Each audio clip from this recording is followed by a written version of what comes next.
I have a short session for you today. Welcome back. This is for Ashli Babbitt.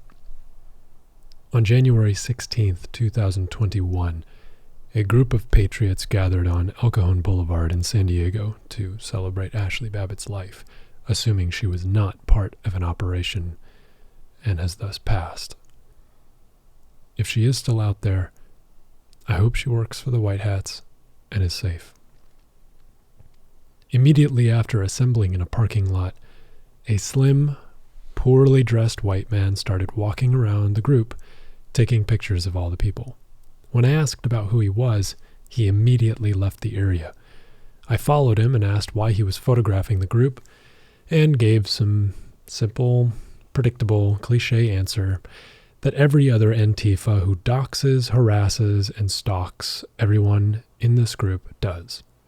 That he's a freelancer. And he hurriedly tried to get in his car and leave. Of course, I collected the license plate of this run-down Nissan before he had the chance to speed away. Returning to the group, I discovered that many of the participants wore an R.I.P. Ashli Babbitt shirt, with her picture displayed on the front. Others discussed the events of the Capitol. Many individuals honked in support. Many others assumed the group was supporting Trump only because of the American flags they displayed. This has become commonplace in San Diego, where even bearing the American flag triggers intense rage and hatred from strangers. That's strange. For us, it symbolizes hope in our country, the true country that began in 1776. Indeed, the Republic. For them, it represents systemic racism, white supremacy, and fascism. The irony is that their own behavior reflects these claims, such as this notorious white wall in Portland, Oregon, BLM so-called peaceful protests, where white people are used as meat shields for black people to not be injured or shot by rubber bullets. You see, this systemic racism against white people in the media and culture at large, whereby any positive statements about white people is seen immediately as supremacy. Fascism, which is defined to be forcible suppression of opposition and regimentation of society, the exact behavior of Antifa so-called activists who appear at pro-freedom, pro-America, pro-Constitution rallies throughout the world and engage in violent suppression, divisive language, slanderous claims about the people bearing the American flag, and guerrilla warfare tactics to deal damage to innocent or vulnerable members of rallies, and then they try to escape. We saw this in the Capitol. We saw this for months. No one wants to believe us because no one is out there with us.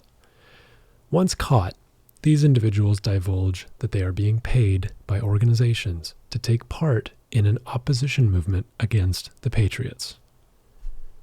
During this rally, where I gave a prayer, where we spoke on live stream and encouraged people to spread the truth about DC, about communism, and how it takes root in societies by referencing past examples of failed civilizations underneath communism. Take, for example, Soviet Union, Maoist China, Vietnam, and more. I looked in the dirt while we were praying and saw a crucifix. I picked it up, assumed it had broken from someone's chain, asked, and kept it. Interesting that we met here, gave a prayer for Ashli Babbitt, commemorated her life, and I received a signal from Jesus Christ.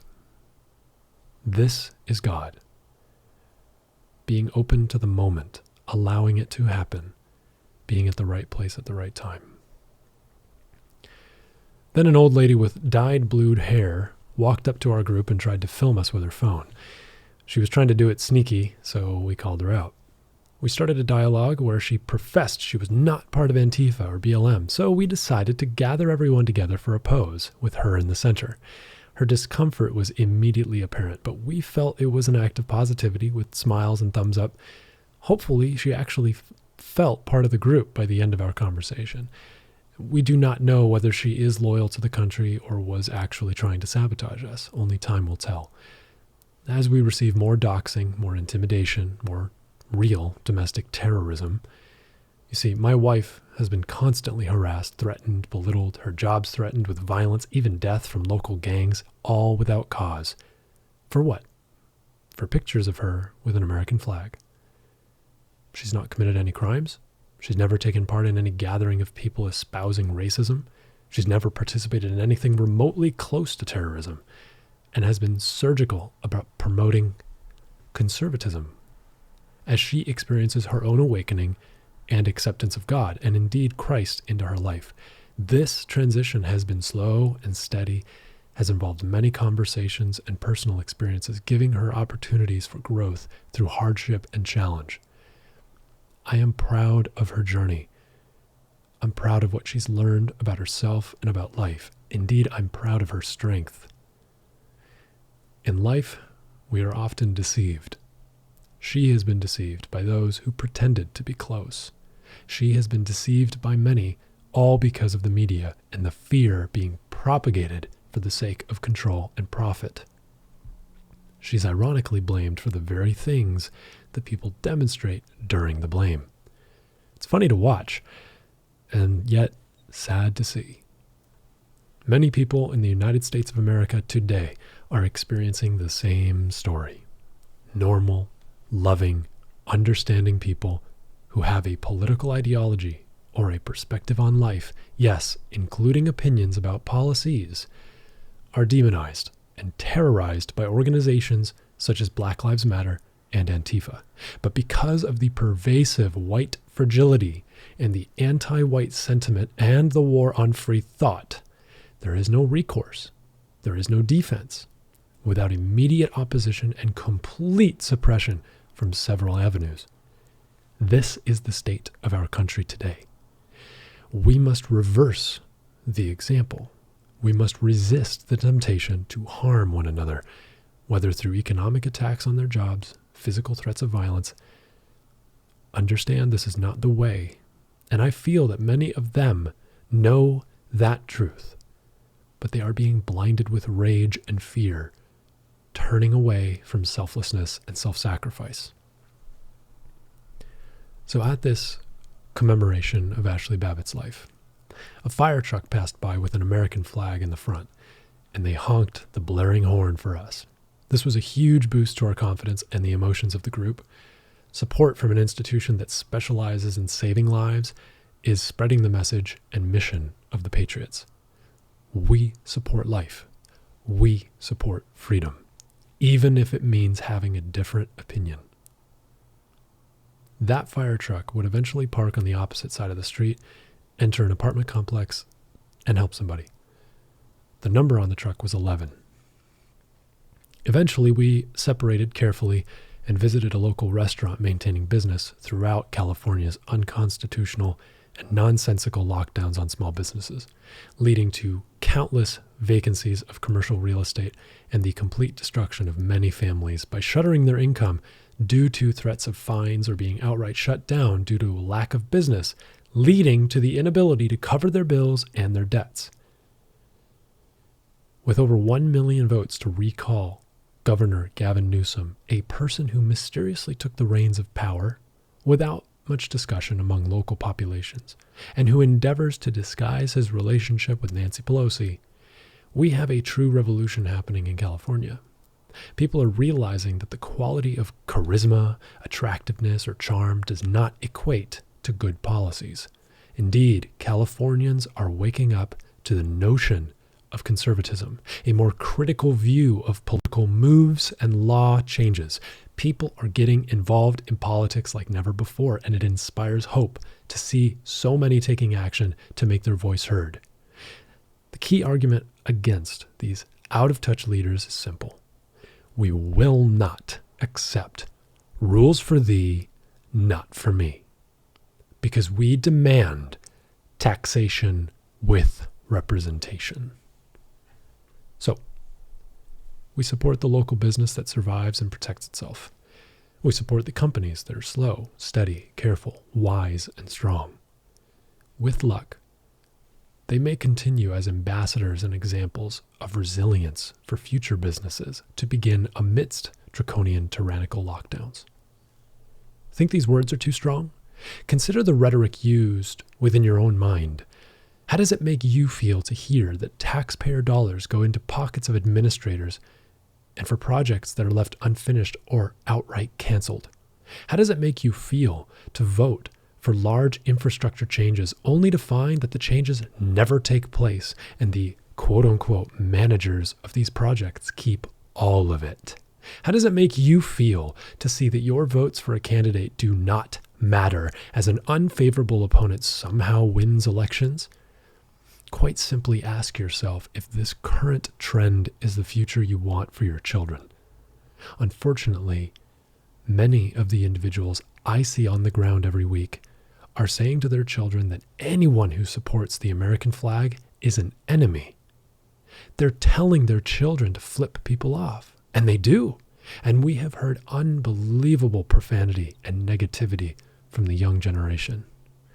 It's appalling to see a lack of common sense, a lack of dialogue, and indeed to be vilified as patriots who participate in the very revolutions that the Democrats or left-wing constituents cry for, demand for themselves, and glorify in individuals such as Bernie Sanders or otherwise. We, as true American patriots, represent wisdom, peace through strength, gentleness, defensive strategies, the truth, and our family. We value religion in many forms, but we stand firmly behind Judeo-Christian ideals because they've offered the best potential for a good life in human history. We've created systems of meritocracy where a hierarchy does exist to promulgate an individual's contribution and reward them both socially and with resources to allow them further access to aiding humanity with their talent. Money on its own as a justification for pretending to help humanity by profiting from services urgently needed for survival or otherwise, such as monopolies on water supply, gas power, electricity, farmland, or medicine, is exceptionally dangerous to us.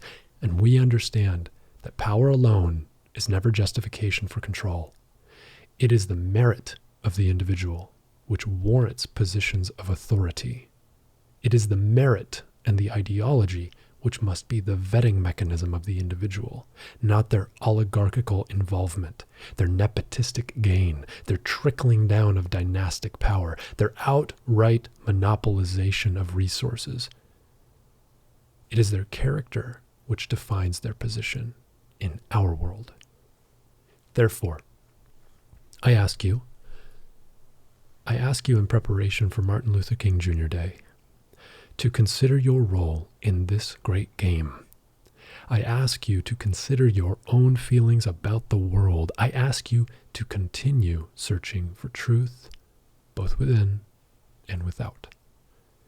It is time to investigate the soul, investigate the world, and know that you are free to be yourself. While we had a president in DJT who wanted to open, stay connected, remain true to values inherent to our country's founding and success before incorporation, many disregard the urgency to remain connected. Many happily, hurriedly set up divides and barricades, plexiglass walls, windows, shields, fearfully avoided all others, and even completely stopped gesturing to one another or engaging in any conversation. Nothing has been more divisive than the so-called virus that has obfuscated the common cold, heart disease, car accidents, cancer, the flu, and lung disease. This virus is just another name for communism, which has infected the populace of the United States of America. They failed through the Soviet Union, but China succeeded through cyber and political warfare today. And now it's up to us to return to humanity, return to human family values, return to love and honesty. As a biologist, as a neuroscientist, as an individual who has studied the anthropological history of humankind, I can tell you the argument that we are wired as social creatures is true. The idea that we should never be close to each other, to never feel touch, to never show affection, to never love our family, this strategy is evil. It is time to stand, to rise, to take control over our own lives. It is time to wake up, to accept the world as it is, and endeavor to make it better for everyone. To do this, we must be open and willing.